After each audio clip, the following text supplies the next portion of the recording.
Welcome to cooking it simple. ഞാൻ Jessy. നമ്മളെല്ലാവരുടെ വീട്ടിൽ രാവിലെയൊക്കെ ഇഡ്ഡലി ആക്കി കഴിഞ്ഞാൽ ഇതുപോലെ 4-5 ഇഡ്ഡലിയൊക്കെ ബാക്കിയാവില്ലേ? അങ്ങനെയുള്ള ഇഡ്ഡലി വെച്ചിട്ട് എളുപ്പത്തിൽ ചെയ്തെടുക്കാൻ പറ്റുന്ന ഒരു ചില്ലി ഇഡ്ഡലിയുടെ റെസിപ്പി ആയിട്ടാണ് എത്തിയിട്ടുള്ളത് കേട്ടോ. ഇത് നിങ്ങൾക്ക് ഡിന്നറായിട്ടും സെർവ് ചെയ്യാം, വൈകുന്നേരം ചായയുടെ കൂടെയും സെർവ് ചെയ്യാം. വളരെ ഈസിയാണ് ഉണ്ടാക്കാനായിട്ട്, ഒരു കഷ്ടപ്പാടും ഇല്ല, ഒന്നുമില്ല, ഈസി ആയിട്ട് ഉണ്ടാക്കാൻ പറ്റുന്ന റെസിപ്പിയാണ്. അപ്പോൾ ഇതെങ്ങനെയാണ് ഉണ്ടാക്കാൻ നോക്കാം. ഇതിനായിട്ട് രാവിലെ ഇഡ്ഡലി ഉണ്ടാക്കിയപ്പോൾ ബാക്കി വന്നിട്ടുള്ള ഒരു 5 ഇഡ്ഡലി എടുത്തിട്ടുണ്ട്. ഇഡ്ഡലീൻ്റെ മാവ് നിങ്ങൾക്ക് വീട്ടിലുണ്ടാക്കിയതാണെങ്കിലോ പുറത്തുനിന്ന് വാങ്ങിയതാണെങ്കിലോ ഒന്നും കുഴപ്പമില്ല കേട്ടോ. എല്ലാ ഇഡ്ഡലി എടുത്തിട്ട് നമുക്ക് ഇതുപോലെ ചെറിയ കഷ്ണങ്ങളാക്കിയിട്ട് നുറുക്കിയിട്ട് എടുക്കാം. ഇത് 2 രീതിയിൽ ചെയ്യുന്നവരുണ്ട്. ഇത് ബാറ്ററിൽ മുക്കിയിട്ട് പൊരിച്ചെടുത്തിട്ട് ചില്ലി ഇഡ്ഡലി ആക്കുന്നവരുണ്ട്, അല്ലാതെ ചെയ്യുന്നവരുണ്ട്. ഞാനിപ്പം ഇത് മുക്കിയിട്ട് പൊരിച്ചൊന്നും എടുക്കുന്നില്ല. ഈ രീതിയിൽ എല്ലാ ഇഡ്ഡലിയും മുറിച്ചെടുത്തതിന് ശേഷം ഫ്രൈ പാൻ അടുപ്പത്ത് വെക്കുക. അതിൽ കുറച്ച് ഓയിൽ ഒഴിച്ചു കൊടുക്കുക. ഓയിൽ ഒന്ന് ചൂടായി വരുമ്പം നമ്മൾ നുറുക്കി വെച്ചിട്ടുള്ള ഇഡ്ഡലിയുടെ കഷ്ണങ്ങൾ ഇതിൻ്റെ അകത്തേക്ക് ഇട്ടിട്ട് ഒരു ലോ ടു മീഡിയം ഫ്ലെയിമിൽ വെച്ചിട്ട് ഒന്ന് ക്രിസ്പ് ആവുന്ന വരെ, ഒരു ഗോൾഡൻ കളറ് ഒന്ന് ക്രിസ്പായി വരുന്ന വരെ ഒന്ന് വഴറ്റിയിട്ടെടുക്കുക. ഇങ്ങനെ ചെയ്ത് കഴിഞ്ഞാൽ നമ്മൾ ഒരുപാട് എണ്ണയിലൊന്നും ഇതിട്ടൊരു ഡീപ് ഫ്രൈ ചെയ്യുന്നില്ല, അപ്പം കുറച്ചൊരു ഹെൽത്തി കൂടിയാണ്. ഇത് കുറച്ച് നേരം ഇങ്ങനെ റോസ്റ്റ് ചെയ്യുന്ന സമയത്ത് ഇതൊന്ന് ക്രിസ്പായിട്ട് നല്ലൊരു ലൈറ്റ് ബ്രൗൺ കളറായിട്ട് വരും.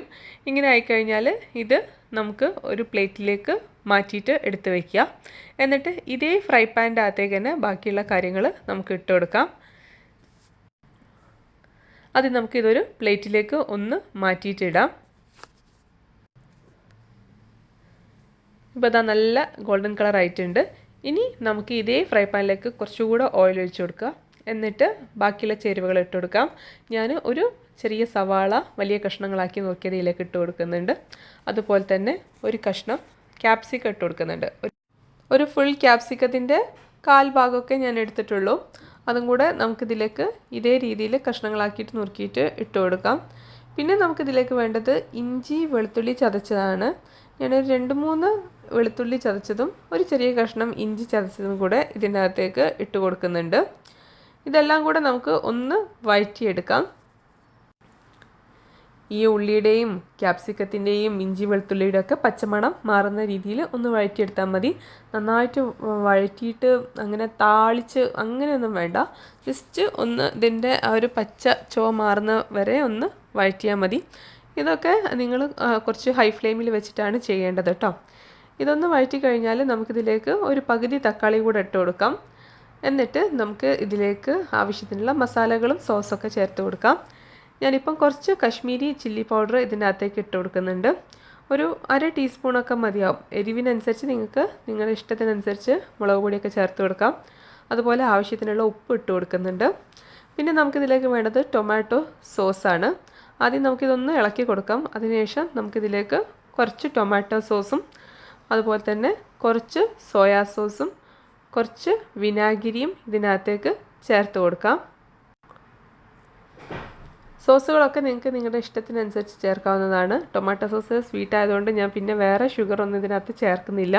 കുറച്ച് സ്വീറ്റായിട്ടുള്ള ഈ ഒരു ചില്ലി ഇഡ്ഡലിയാണ് ഇഷ്ടം എന്നുള്ളവർക്ക് അതിനകത്ത് ഷുഗറും ചേർക്കാവുന്നതാണ് കേട്ടോ.